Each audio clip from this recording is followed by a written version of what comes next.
Hello everyone. Few days back, actually, we got a result for ES. ES final result has came out, and we are interviewing few of the candidates who got a very nice rank and they got the success in this particular examination.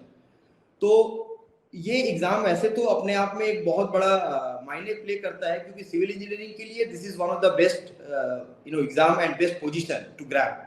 और उसमें भी अगर आपको बहुत अच्छा कुछ rank आता है तो ऑफ कोर्स आपने बहुत कुछ मेहनत किया होगा। सो without delaying much, let us now congratulate and welcome Surya Kant who have grabbed a very nice rank। और हम उन्हीं से सुनते हैं उन्होंने क्या रैंक पाया और कैसे उन्होंने प्रिपरेशन किया और उनके सारे अपने जो एक्सपीरियंस हैं उनको हम शेयर करेंगे आपके साथ। So hello Suryakant, many many congratulation for grabbing very nice rank.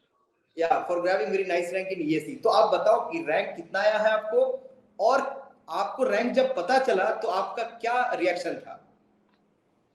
Hello all, my name is Surya Kant Sharma. I got All India rank 9 in engineering services in civil engineering this year.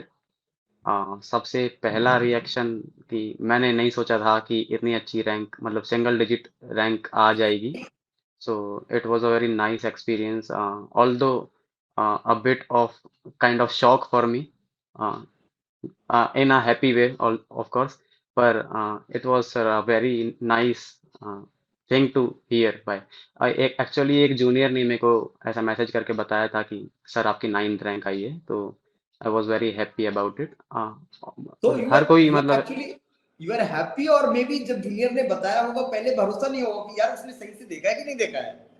Yes sir, actual में जब उसने बताया तो मेरे को यकीन भी नहीं हुआ था कि रिजल्ट आया है, क्योंकि हर कोई सोच रहा था कि मंडे या फ्राइडे को आता है। इस बार वेडनेसडे को ऐसे कैसे आ गया ऐसे।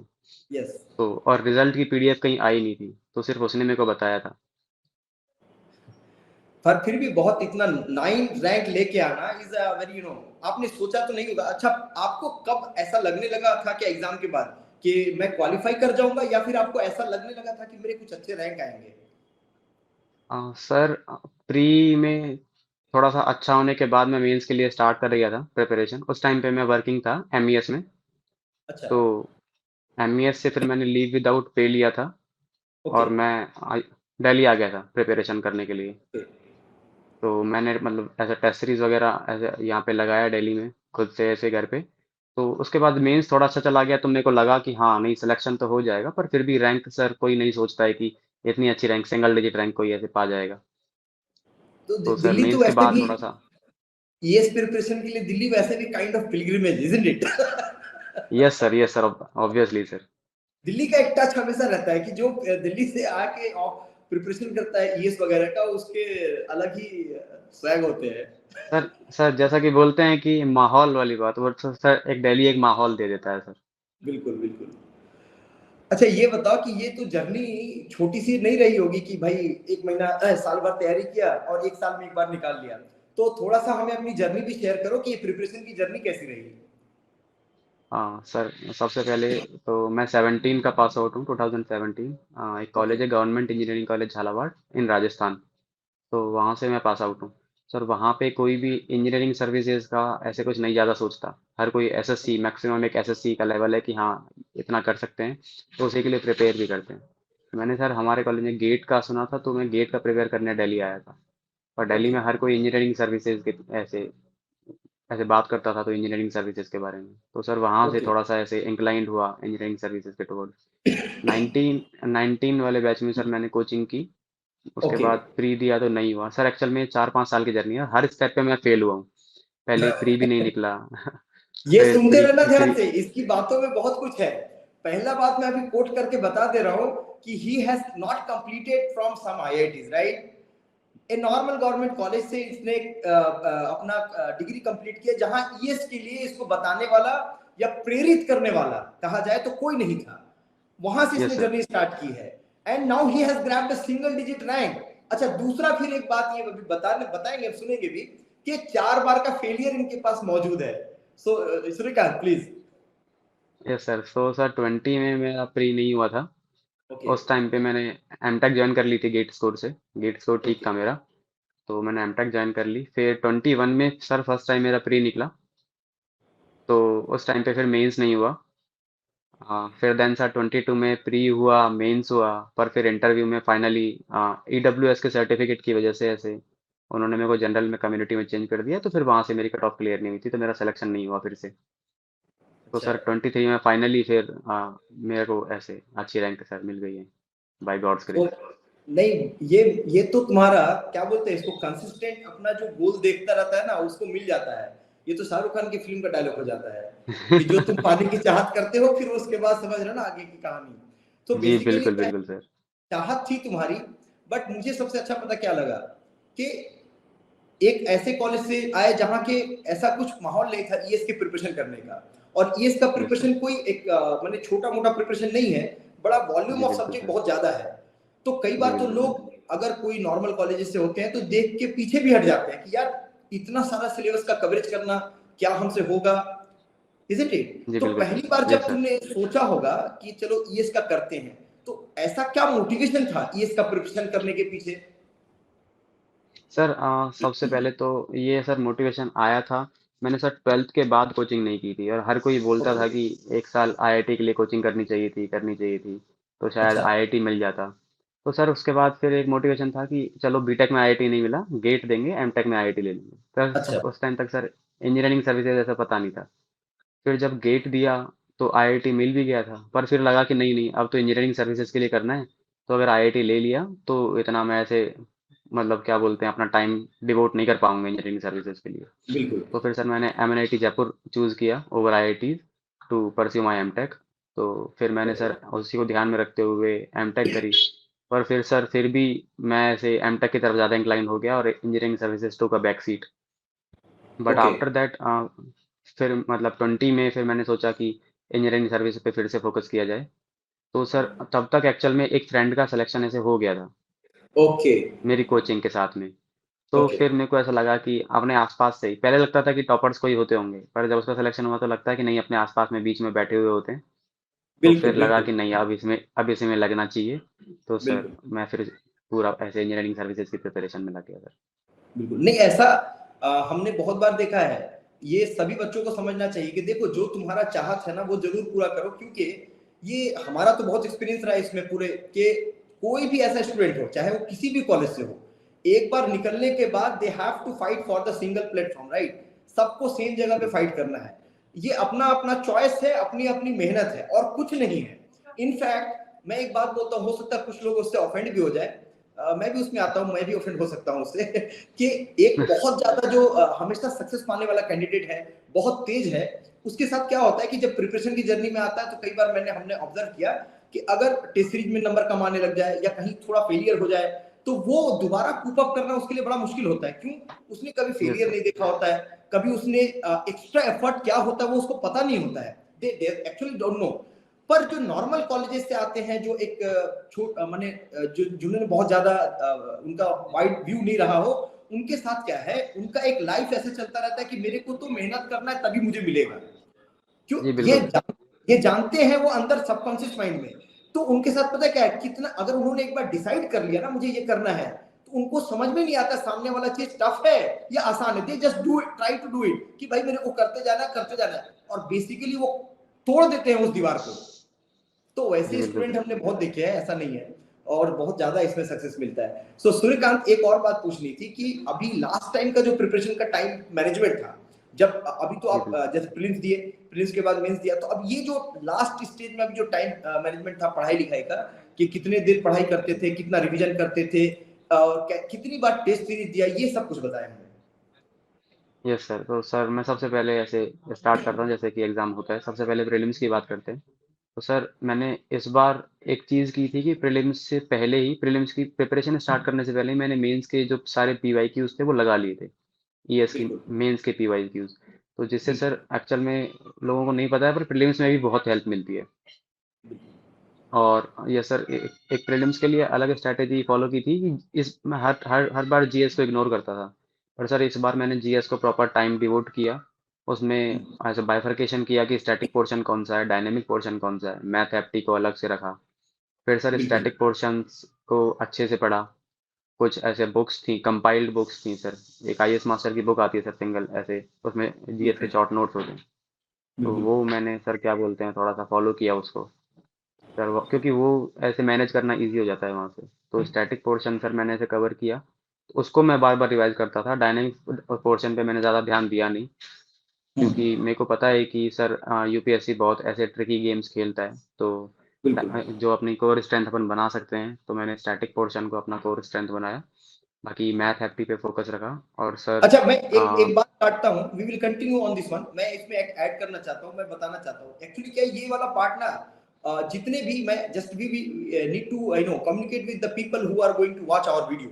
सो ये हमने बहुत ऑब्जर्व किया जितने से भी हम इंटरव्यू लेते हैं, कि जो पोर्शन है, जैसे जीएस का पोर्शन हो या मेंस का, एक पहली बात तो ये कि प्रीलिम्स से पहले मेंस का भी क्वेश्चन को बना लेना, ये काफी बच्चों ने रिकमेंड किया है, जिनको भी जी एक्चुअली बिल्कुल। सिंगल डिजिट में रैंक आया है।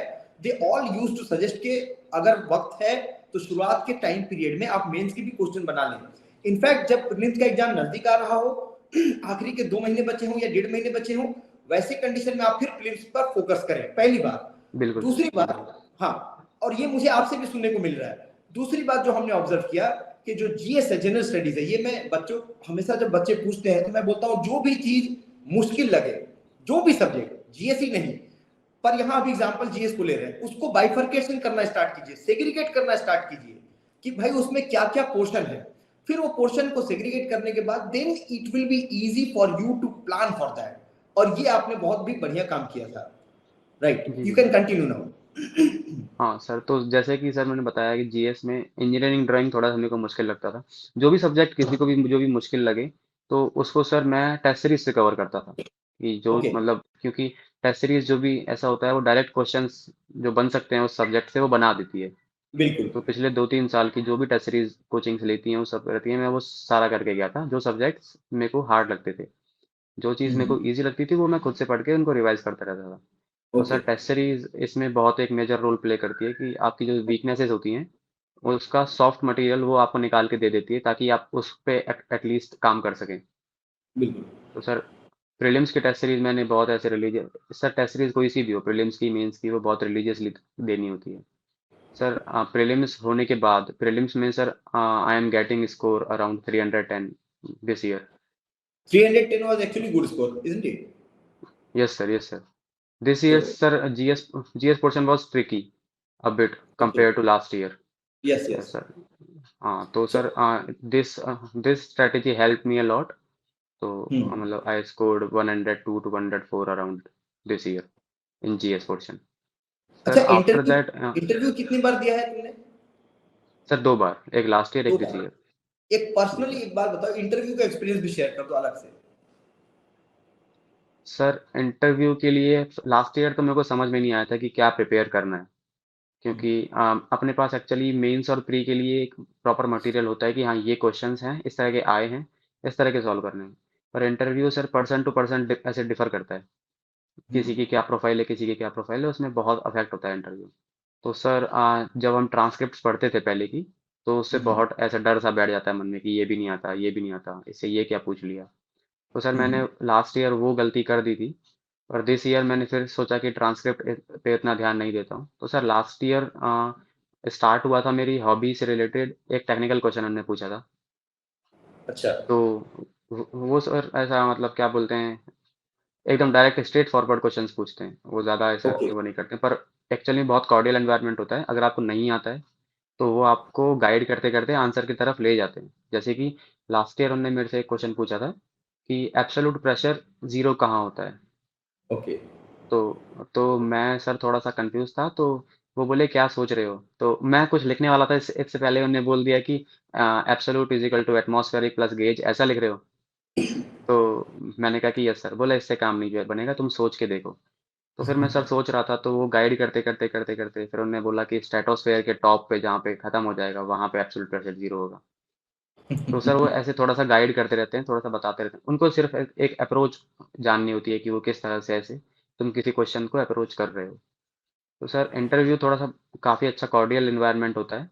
पर वो और सर एक्चुअली में इंटरव्यू में आप रिजिड होके नहीं जा सकते हो। जैसे कि हाँ, very very I important. No some people, yes sir, I know yes. Some people जो कि ऐसा रिजिड होके गए थे, और इट मतलब क्या बोलते हैं, hampered their marks in interview.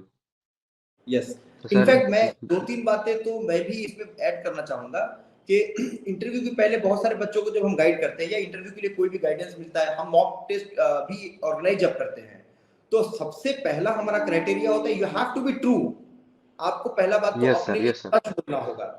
You cannot fantasise कि मैं मुझे ये भी आता है, मुझे वो भी आता है, और आपको उसमें कुछ नॉलेज नहीं है and simply you are adding the things that will create the problem, isn't it? Yes दूसरी सर, बात ये है कि जब आप वहां जाते हैं और सपोज आपको कुछ हाई एंड का कुछ भी अगर दो चार चीज ऐसा आता है, then you have to be humble कि मुझे ये चीजें सर आती है, but at the same time you should not show off. If you will go yes for the sir, show off and all, then also it will create a problem for you, right? Yes sir. और hobbies में sir अगर one किसी more को thing I want to add. Sir जैसे कि कई बार हमको लगता है कि हमको अगर लगातार 2 या 3 आंसर नहीं दे रहे हैं या 4 आंसर नहीं दे रहे हैं, तो हमको लगता है कि नहीं नहीं, उसके बाद हम फंबल करना या गैस करना स्टार्ट कर देते हैं कि हमको लगता है कि इतना जवाब नहीं दिया है, अब तो कुछ ना कुछ बोलना पड़ेगा। पर सर कभी भी गैस वर्क नहीं करना चाहिए उनके सामने, वो बिल्कुल बहुत एक्सपीरियंस लोग हैं और वो बहुत झट से पहचान लेते हैं। तो सर मेरे साथ हुआ था ऐसा कि मैं 3 आंसर लगातार नहीं कर पाया था। फिर फोर्थ में मतलब उनने कुछ पूछा तो मैं उस टाइम भी सॉरी सर बोल के आगे निकल गया।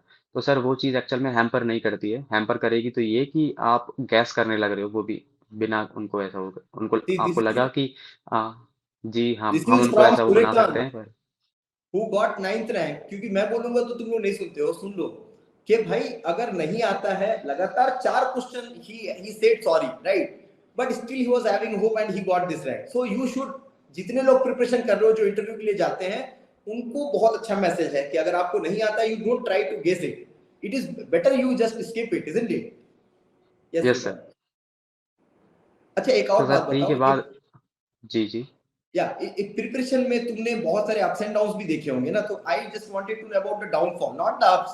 तो जब बुरा वक्त आया प्रिपरेशन के समय, तो कहीं ऐसा नहीं लगा कि यार ये प्रिपरेशन छोड़ देते हैं? और दूसरी बात कि अगर नहीं छोड़ा तो ऐसा क्या था जो तुमको इसमें मतलब प्रिपेयर करने के लिए आगे मोटिवेट करके रखता था? हाँ सर, डाउनफॉल तो बहुत देखे हैं सर, 4 साल 5 साल जो भी ऐसा जर्नी इनकी रही है। बिल्कुल। सर डाउनफॉल्स तो बहुत आए हैं एक्चुअल में। कुछ टाइम के लिए छोड़ा भी था प्रिपेयर करना, छोड़ दिया था मैंने कि ऐसा कोई और जॉब देख लेते हैं, कुछ देख लेते हैं, तो वो स्टार्ट कर देंगे। फिर अगर थोड़ा सा अगर ठीक रहा तो फिर से चालू करेंगे। तो सर मैंने वही सोच के एक्चुअल में गेट में एडमिशन, सॉरी एमटेक में एडमिशन लिया था कि थोड़ा सा इसे ब्रेक लेते हैं, फिर से प्रिपेयर करेंगे। पर सर पढ़ाई एक बहुत ऐसा रूटीन सा बन जाता है, तो उसके बिना भी ऐसा गिल्ट सा होने लग गया था कि नहीं नहीं नहीं यार, कुछ नहीं कर रहे हैं लाइफ के साथ में। फिर सर एसएससी एसएससी दिया, उससे जॉब निकली, जॉब क्लियर हुई। फिर जेई में सिलेक्शन हुआ, पहले बीआरओ में हुआ, फिर सर एमईएस में सिलेक्शन होता है, एमईएस मैंने ज्वाइन की। पर सर फिर एक्सीडेंट वगैरह कुछ हो गया था तो हेल्थ ऐसे डिटोरिएट हो गई बहुत ज़्यादा। एक पूरा साल उसमें चला गया था, 20 वाला जो ईयर था वो पूरा सर उसमें चला गया था। तो फिर उसके बाद तब भी सर यही सोचता था कि नहीं नहीं, करना तो ईएसई है, अल्टीमेटली ईएसई करना है। तो फिर सोचता था कि क्यों फालतू में बैठा रहूं, टाइम वेस्ट करूं। फाइटर है, real fighter. Yes sir, yes sir. Actual में सर एक वो मतलब खुद पे ही एक गिल्ट ट्रैप सा हो जाता है कि नहीं, इसको इतना टाइम दिया है और अब ऐसे हार मान के क्यों बैठ जाए फालतू में। तो और सर इस वो वाला था ऐसे कि ऐसे नहीं। बुरे समय पे तो फिर फैमिली एंड फ्रेंड ने ही सपोर्ट किया होगा बहुत ज्यादा। यस सर, फैमिली ने हमेशा बहुत सपोर्ट किया है, खासकर मेरे भाई और मेरी सिस्टर ने, दीदी ने बहुत ज़्यादा सपोर्ट किया है। इवन एमटेक के टाइम पे या जॉब के टाइम पे मेरे को लगता था कि मेरे से कुछ नहीं हो रहा है, तो वो बोलते थे कि नहीं नहीं, तू मतलब ऐसे डिस्ट्रैक्ट मत हो, तू पढ़ाई कर बस अपनी, देखो जो करना है तू वो कर। तो उनसे भी एक वो होता था कि जब हर कोई मुझ में इतना बिलीव रख रहा है तो मैं खुद में क्यों नहीं रख रहा। बहुत बढ़िया। तो सुनो, ये सबके लिए है भाई, एक लोगों के एक एक साल दो दो साल वेस्ट हो जाते हैं ना। Suryakant has actually seen a lot of downfall. In fact उस डाउनफॉल में इसने एक एक्सीडेंटल पीरियड भी देखा, विच वाज लाइक उसके बाद शायद ये छोड़ सकते थे तैयारी, बट जिसके अंदर चाहत है, जिसके अंदर बोलते हैं ना, जिसके दिल में आग लगी है वो प्यास तो वही बुझाएगा जाके। जी सो बिल्कुल बिल्कुल Suryakant, sir. I will say one thing कि भाई ये जो कॉलेज के तुम्हारे जूनियर्स हैं या तुम्हारे बैचमेट हैं जो कहीं कर रहे हैं, बहुत सारे कॉलेज के और भी जूनियर्स होंगे या बैचमेट सीनियर भी हो सकते हैं शायद, ये सब हाँ लोगों सर। को क्या मैसेज देना चाहोगे, क्योंकि वो भी तो बड़ा प्राउड फील कर रहे होंगे? What sir message you actual में लाइक? यही हुआ था। मैं एक एक कॉलेज का फ्रेंड था, तो उससे बहुत टाइम से बात नहीं हुई थी। तो ऑल ऑफ सडन सर उसका मैसेज आया कि भाई ये लिस्ट में सूर्यकांत शर्मा तू ही है क्या। तो उसको यकीन ही नहीं हो रहा था कि सर हमारे कॉलेज से कोई ऐसा ES ऐसे निकाल सकता है या निकाल सकता है। तो सर मैं तो यही कहना चाहूँगा कि मतलब ड्रीम करो सर, है ना? बिल्कुल हर चीज़ें पूरी होती हैं, मेहनत तुमको करनी है, मेहनत तुम बाकी जगह भी कर रहे हो, यहाँ भी कर रहे हो। तो अगर ये ड्रीम कर सकते हो तो सर अचीव कर ही सकते हो, बस थोड़ा सा पेशेंस और परसिवरेंस चाहिए होता है हर चीज़ में। बिल्कुल।